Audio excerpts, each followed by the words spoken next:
I screwed this up in advance, so... Yay! Okay, and basically this is just going to be a quick sort of one-on-one, everything planned, everything that I can think of that they did quickly. They've done a lot. Okay, if that works. Yes. Right.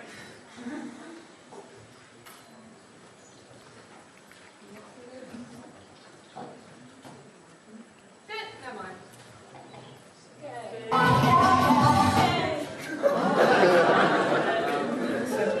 Right. Okay. So that is where you are. If you want to be somewhere else, you're in the wrong room. Okay. So first, who are Clamp? Clamp are these four lovely ladies here. We've got left to right, Satsuki Igarashi, Nanase Okawa, who is the main story writer, Sebastian Okoye, and Bakona.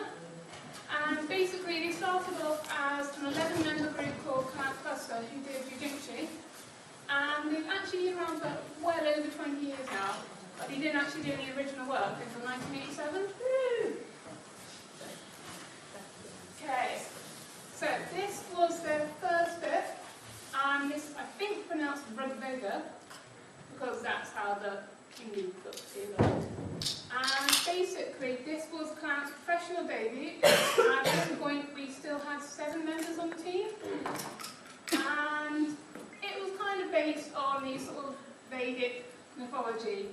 And basically, it set around the idea that 300 years ago, this sort of evil thunder god, Shakatu, rebelled against the emperor and wiped out the Ashura clan. Unfortunately for him, there's a prophecy that 6 stars will gather with a child of an extinct race and wipe him out. So, a great guy called Yasha goes, wakes up this strange, genderless child who's got a psychotic, evil demon side, and basically they decide to go on the quest, collect these stars, and fuck shit up. Okay, I've got a clip to show the Clamp isn't all sparkly flowers and love hearts.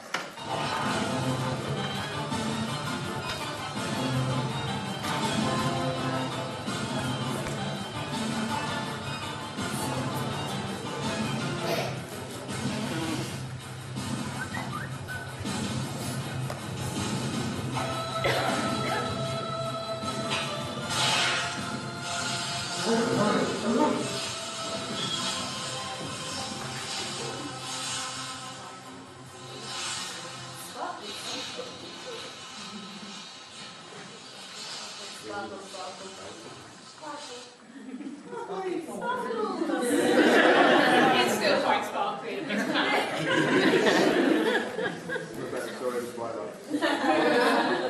okay, so moving on, Clamp's well known that a lot of their stories actually take place in the same universe.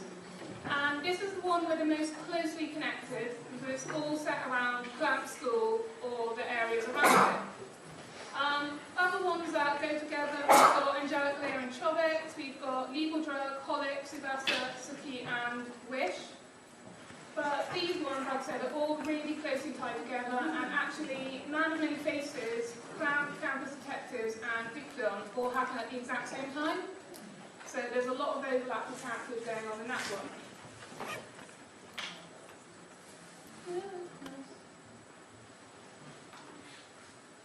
Okay, so this was the first thing to come out after Rugveda, and it actually marks the start of Clamp being, because all of a sudden everything was coming out all the time. They were like working on 3 or 4 series at the same time for like the next 10 years.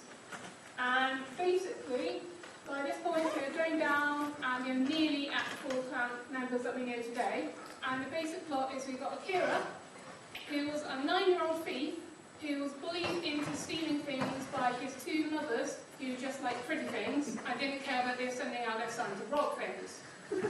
We've also got a slightly disturbing romance with Utaka, who is a 5-year-old, and he hides in her room from the cops, and basically this crush turns into love, and it is quite sweet by the end, but when you stop to think about how young they are, it's a little bit creepy.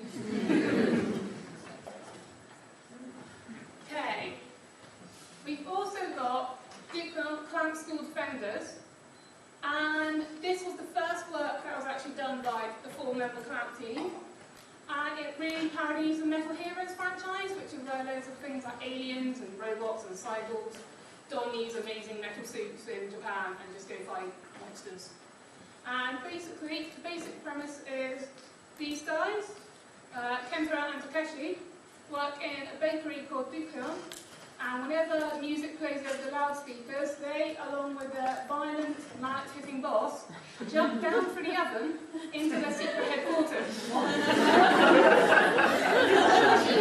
Yeah. And basically, pay attention to this guy, the mysterious general, because we've seen him in a minute, and he's the guy who gives all of the orders. He's kind of like Charlie from Charlie's Angels. No one knows anything about him, it's just the guy. Hey, which brings us on to Cloud School Detectives, which is amazing. I've seen about 2 copies in the dealer's room, go buy it. And basically, it reuses Akira from Man of Many Faces. We've got the General from the last one, it's this little blonde kid here. And they're so excited they jump off. Right. Okay, and it's probably Cloud's most episodic work because it wholly revolves around you guys who form a little detective agency out of the elementary school board, and they want to stop women crying. They want to solve all their problems. They find things like missing peacocks. And they get a party on Tokyo Tower. Like good luck with that. You also like short shorts. Yes. They actually like short shorts. Not real special. Seriously. And basically, we've also got this new character, Suo, with blue hair, who apparently has appeared in a fan one-shot somewhere. I can't find it anywhere. I don't know if it exists. And basically, he is a ninja. And his job is to protect this blonde kid here because they're BFFs forever, and the whole point about his ninja clan is that you find that one person to protect, which you can take either way you want because Suo's parents, actually, that's how they got together. So it is clan, make up your own mind on that. And I've got a little clip from the insanely happy anime. Okay. These guys. Go. There you go.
And basically it's set in the same campus, and it's basically a novel that Clamp did illustrations for. But what's interesting is it's actually based on a role-playing game that Clamp were playing with the author at the time. So it's of Clamp. And basically we have the blonde girl in the middle, who's actually a dude. Yeah, it's a trap.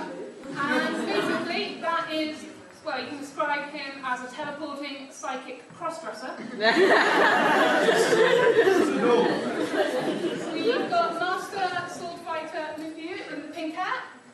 We've got Takayuki, who's the master of the ghost, and his mate basically died and never left. And we've got Rion, who can see spirits and read thoughts. And this little kid down the bottom is Sue from the last one's cousin, And he is also a ninja, but he's too short. So, and basically, it's their zany misadventures as they investigate supernatural characters all around the campus. Okay, moving on to Tokyo Babble, or I will rip your eye out and then your heart. Basically, it's kind of a prequel to Clown, because it was set 9 years before, and Subaru and Seishiro are going to be two of the main characters in X. And basically, the basic plot is we've got Subaru, who's the one on the right at the top, and he's the 13th head of the Sumeragi clan, so he's the leading Onmyoji in Japan, which means he's like the best white magician, I guess. And basically, he goes around and he gets jobs in the government and he clears up supernatural problems, and then he'll talk to people, he's got a kind heart, he'll solve their problems. And his twin on the left is Psycho. She loves fashion designing, annoying her brother, and continuously trying to set him up with the 25-year-old Seishiro on the bottom. Super 16. And basically, it's all lovely. You think actually they're going to get together. It's really sweet. And I will spoil this because it leads into the next one. Is that Seishiro is actually the head of the Sakurazuka clan, who are a clan of assassins, the complete polar opposites to Subaru. And when Subaru was about 9, they met under a cherry blossom tree, and instead of killing Subaru, he wiped his memories and said, "If you can make me love you over a year, I won't kill you." So basically, that went down. Subaru fell in love with this lovely guy, because Seishiro loses an eye for him. It's wonderful. And then he goes to the hospital room, and Seishiro's there like, "Time to die, bitch." Yeah. And the only way that he gets out of it is, sadly, Hokuto, Subaru's twin sister, goes to fight Seishiro instead and gets a hand to the chest and dies. It's very sad. Spoilers. I did say it. And speaking of eyes, one thing I'm known for is ripping out eyeballs. And that comes from that Okara sort of uses it as a symbol for loneliness. Because what happens is there's a character's either got innate loneliness or they should be lonely, and they lose an eye, but normally along the way they get something that makes things better. So like you might get turned into a vampire and like have you change with someone for life. You know, you might lose an eye and someone will actually give you half their eyesight. It's like a fruits basket as well with, what's his name, the dragon. Yeah, sorry. Oh, yeah. We'll talk about it. And then you've got Subaru, who loses his eye because his deepest wish inside is that he wants to make up for the fact that Seishiro lost his eye for him. And it's okay in the end because he gets Seishiro's eyeball, but in his head, so everything's cool. Okay, so X999, last, I think, in the Clamp School universe, and these three down the bottom, there are little Clamp School detectives all grown up. And basically, this was Clamp's apocalyptic thing. It's 999, we're all going to die. And basically, sadly, it got left trapped in hiatus hell. So they stopped, we don't know how the manga ends, so you have a choice between vaguely depressing anime ending and the film ending, which is like, no. Yeah, also don't start watching the film, it will make no sense whatsoever. This is something that's scary. Okara actually had the main story mapped out when she was in middle school. So it's kind of like the guy who wrote Ayacon, freaking child geniuses. And basically, it's all about, there are two sets of people, superpowered individuals gathering in Tokyo for the end of the world. You've got the Dragons of Heaven, and they have, their job is to protect spiritual barriers, to postpone Judgment Day, to save humanity. Then you've also got the Dragons of Earth, who want to destroy these barriers and basically wipe out humanity with earthquakes because we've screwed up the Earth, we're a plague, you want to get rid of us. And there's a lot of sad moments where you've got people who are actually kind of romantically almost involved, ending up on opposing teams. And you've got Seishiro versus Subaru, and you've got, I can't remember the other characters, I suck. But you've got problems like that. And you've also got, saddest of all, Kamui, who comes back to protect his childhood friends Fuma and Tottori, and to fulfill a promise to his dying lover. Unfortunately, they don't tell you, Ken, you're right, you have to be on one of these teams. If you don't, the world is screwed, your friends will die, it's not good. He picks a side, not knowing that whoever he picks, Fuma will automatically, because of fate, be basically shoved onto the other side. He's used to save humanity. Uma goes psycho, uses every trait of who he is, kills Kotri in a lovely beheading scene. And basically, it's just trauma and angst and oh god no for the rest of the series. So we don't know how Clamp was originally going to finish that. It's probably angst. Yeah.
Okay, so the next one, two of Clamp's, what the hell? Right, two of Clamp's shortest things ever. And basically, first one is Shirahime Shia, which was inspired by Japanese legend of the Snow Woman. And basically, that's 3 tragic stories, all framed around this legend of the Snow Princess whose tears are the falling snow. And then we've also got Legend of Cheonghan, which is based on a Korean folktale. And Master of Martial Arts Chun Yan has to fight a guy called the Yangban, who is a tyrannical warlord, and basically he wants to take over her village, and she goes not today, and screws him up, and then unfortunately he ends up sort of saddled with this really annoying guy who's super in love with her as she goes to rescue her kidnapped mum. And there were plans to have a longer series at one point, but sadly that never went ahead, so we've only got that 1 volume. I don't know that too much. Okay. Then we've got this one, which is some people's first exposure to Clamp, depending what TV channels you had growing up. Okay, and this was Clamp's attempt at doing robots, because they loved robots. Everyone forgets that, but they're massive nerds themselves. And the only reason actually they've said that they put so much fantasy in is because the magazine's you have to appeal to young female readers. I don't like robots, what are you doing? And basically, that's what we ended up with actually a frankly fantastic hybrid of fantasy and robots.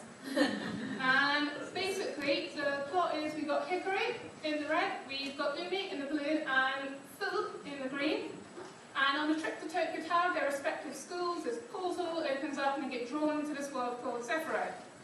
And this world works in that you have a pillar whose only job, morning to noon, that only thought can be the good of Sephiroth. She has to pray for him constantly. And the trouble is, she's now been kidnapped by this guy called Zakuto. And they're told, right, you can only go home and you rescue our pillar for us. So, you better arm up. They get put together with, you might know that little sort of white little bunny creature, Makona? You've probably seen it with someone. Yes! Yes! And basically, they go through all the things, and it's kind of, again, based loosely in RPG. They get armors, they get upgrades, and they get mechas. And they go on the quest, and then they actually come back for Magic Knight Rail 2, but unfortunately I can't actually explain anything about that without completely spoiling this one. So, yeah. What time did the stream Rail 2? Only about 5 years ago.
after in a bunny outfits who find her insanely attractive and want to break her. And that's it, basically. So check it out. And the one I love is first time that Nekoi was the primary artist, but also it's the most autobiographical of all Clamp's works. It's basically 12 stories accompanying with essays on love, and it's all based on their personal life experiences or conversations they've had with friends. And I wouldn't say it's one of the most interesting ones, to put it meanly, but it's still worth a read.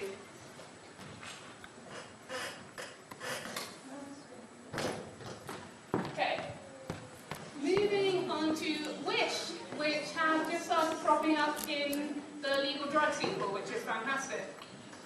Okay, and basically Wish is set, well, as well, where you've got heaven and hell, and it's kind of complex again.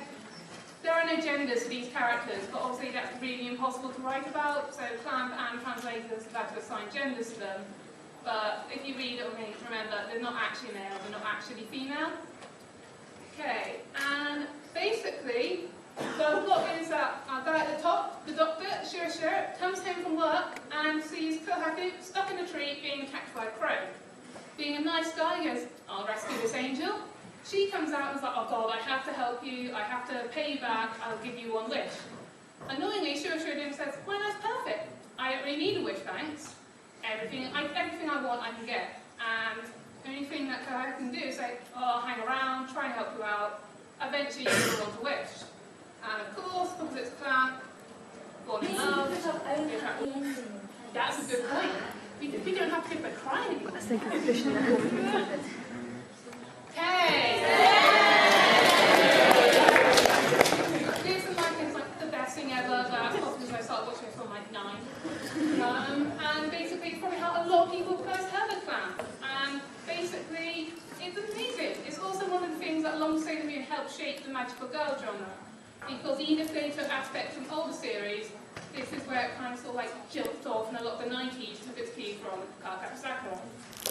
And believe it or not, for being a shoujo, 10 video games. It's insane. And okay, basically, if you're going to sum up the plot, is that Sakura, girl at the top, comes home, hears strange noise in her dad's library, goes down, finds a book. Thinking, why on earth is this book moving? Opens it, unfortunately, massive gusts of wind, all these magic cards like fly out, and then your strange yellow teddy bear rises. And this would be enough to weird anyone out, but then she's told, no, it's your fault. You've released all these cards, you have to become a card captor and take everything back. You have to take control, save the world, you've released all these powerful spirits on it. And basically, most of the series is her going around chasing these cards, along with her best friend Tomoyo, who loves putting her in stranger and stranger outfits as we go through. There's a costume change pretty much at least once every episode, which is actually quite nice, because normally magical girl transformations get a little bit boring by the time you hit like episode 30, so they're always changing. And she's also helped by her first rival, then love interest, Mr. Sharon Lee down the bottom, who is a direct descendant from Clara Reed, who created the cards, and is also this lovely gentleman around me. And yeah, I've got a clip for you, because again, to spoil sort of like the first series, it's not going to work.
Sharon, who start off both having a crush on Yukito, and I include Sharon, they're both head over heels with him. Unfortunately for both of them, Yukito is in love with Sakura's brother. And if we go down to the bottom left, we've got Rika and Terada Sensei, who are a teacher and an elementary school student who are engaged. Books at EK. Yeah, we don't see any dodgy stuff, we just say, like the lady said, just read books, eat cake. Okay, we've also got Sakura and Tomoyo, and Tomoyo's head over heels for her best friend. Sadly keeps giving her own chance of happiness to shove her at Sharon. And we've also got the possibly most weird pairing, where we've got Kaho, who is probably a 20-something teacher, and Ariel, who is a 10-year-old reincarnation of Clara Reed. That one is never going to be okay. Yeah. He may be a but it's still freaking weird. Okay, and this one's out. There's nothing to say about Steve really. It's basically a story of a really childlike teenager who loves teddy bears, and basically she lives on her own in a house. Her teacher moves in next door. They have a nice little sort of, it looks like a simple crush romance going on, and then there's a sort of sinister thing. Yeah, you can't really say much more about this one, unfortunately. Jump happens, the end. Okay. We got Angelic Leia, which is interesting because Magic Knight Reyes is actually a manga in this world, which is why the doll, Hikaru, looks exactly like that girl from Magic Knight Reyes. And interestingly, Ichan, the scientist who gets her into it, is probably the father of Chi and Freya from Chobits. It's never explicitly confirmed, but they keep laying breadcrumbs, so I'm assuming so. And basically, the plot of this one is that Misaki Suzuhara moves to Tokyo to live with her aunt. And when she gets there, she sees this amazing thing of like battling dolls on this big TV outside the station, and immediately goes, I want some of that, that looks awesome. And Ichan basically comes over, persuades her to get this doll that operates on this mental control, and basically she then develops it, turns into Hikaru, starts going to tournaments. And Ichan actually turns out to be one of the creators of Angelic Leia, so you could say she's got a little bit of an unfair advantage. But again, it's just a really genuinely good series. Okay. Leaving out for the pictures, not explicit yaoi. Basically, Legal Drug is set where we've got Kazuhaya, our little blonde guy, and he passes out in the snow after running away from home. Rakul takes him back to where he lives and works, the Green Drugstore Pharmacy.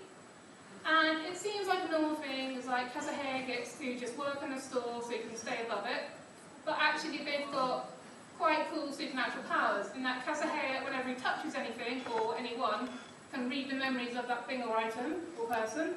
Whereas Rakul has telekinesis, which he mainly uses to blow stuff up. And it's basically probably one of the strongest things that Clamp is pushing for Shonenai, as you can tell by either some of the Taina manga art chapter things. And it's definitely, if you read Drug and Drop, which is where it's picked up again from after a long hiatus, it's definitely going there.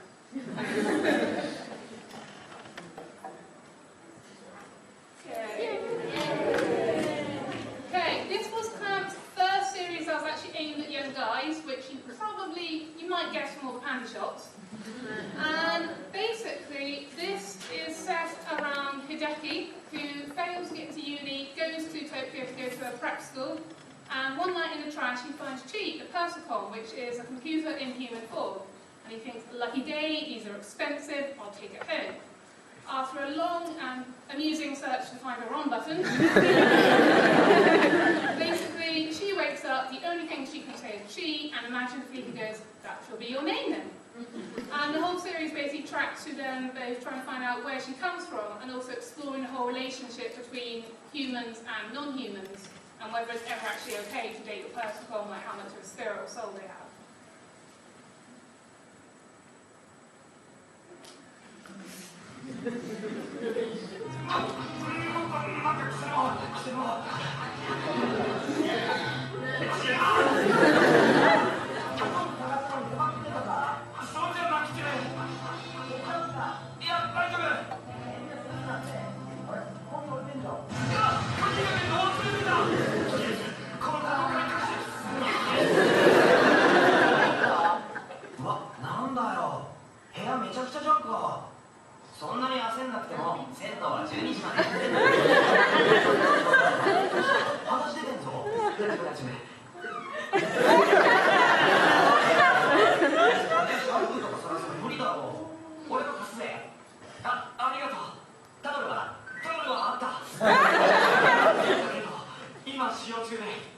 なんだそれ。気にしない気にしない。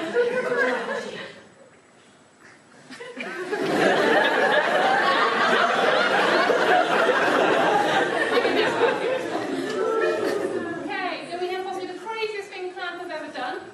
It's a series of comic one-shots about basically sexual desire. Two of the funniest ones are that we have a tiny pig who goes to high school, and basically girls keep giving him love letters, and his friends are jealous of him because he's a perfect height to see in their skirts. We also have on the right a guy who comes home and is very happy to announce to his wife that he is pregnant. He's holding the baby in his back. It's normal in this world, apparently. Who knew?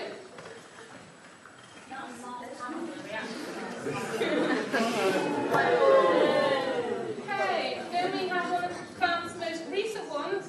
It runs parallel to Tsubasa, so they're always crisscrossing into each other. And it's been renamed so many times for different reasons and that. It's currently started publishing again as Holic Ray, but again, there's only been a couple of chapters of that, so you can't really talk about it. And basically, the plot is we've got Watanuki, who can see spirits, and they are insanely attracted to him and follow him around every day. And then one day, he accidentally finds himself at Yuko's shop, and basically she's like, okay, I can grant your wish, I can get rid of them, but you're going to have to give me a price of equal value. So poor Watanuki ends up meant to be as a part-time employee, more like a slave. And basically that can mean either doing household chores, working in a shop, or going on supernatural missions for her. And basically he does a lot of these missions with his crush, Himawari-chan, who he's obsessed with. And Dumeki, the spiritual archer who lives in the temple, and Watanuki detests, but they end up like best bros forever. Basically, it's crazy, it's comic, and it's probably the most noodly art style Clamp has ever done. Okay.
And that leads us into Tsubasa, which is awesome.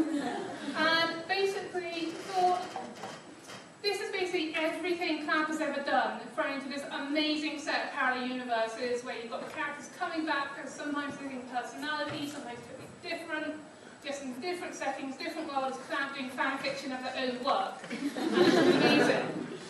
And basically, interestingly, I was how that knew the entire storyline, she knew where she was heading out, didn't tell any others.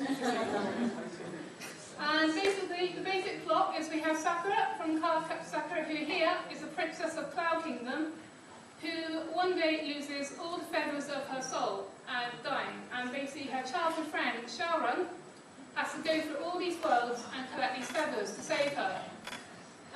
Unfortunately, to do this, he has to pay Yuko an equal price for this and gives up the sort of feather of Sakura's memory of him. So however many feathers he gets, his childhood friend he's known since they were like Ickle, the girl that they're kind of in love, she'll never remember him, ever. And you've also got Kurogane and Phi. And Kurogane has to give up his father's sword in order to get back home, because Princess Tomoyo said, "You're too proud, fuck you, go on a massive quest." And Phi never wants to go back to his home world, he's running away from his king, and to do that he gives away the tattoo to keep his magical powers in check. And he's one of those typical Clamp characters who like smiles through pain. it's just one of the most perfect series ever, except the ending, which is it. One of those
and a wage war against otherworldly creatures, and we've basically been doing this since feudal period. And I can't say that anything massive has happened in this yet, but again, it's got that slow burn to it starting. Okay, so the last bit then, got some of the collaborations that Camp has done. They've done a lot of character designs for other work, most famously probably Code Geass, which, if you didn't guess from the noodly, strange, tall ones that look really insanely pretty, yeah. And we've also got Blood Sea, which we actually worked on the story as well, and that is kind of a spiritual sequel to Blood Plus by the same people about girls and fights monsters. We've also got the collaboration they did with Gapt for his stage play, Moon Saga, and basically they came up with characters. There was going to be an anime, a game, a film, that's disappeared, but there was a really short manga I can't find anywhere that they published before the stage play in Kodansha magazine. And just to finish up, and hopefully got time for writing at the end, just got a clip from the music video that Gapt released, but it's got some of the stage.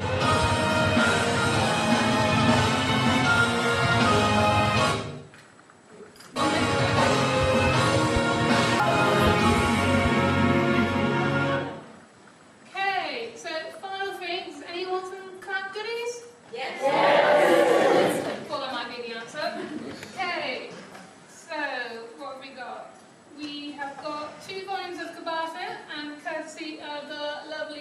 manga.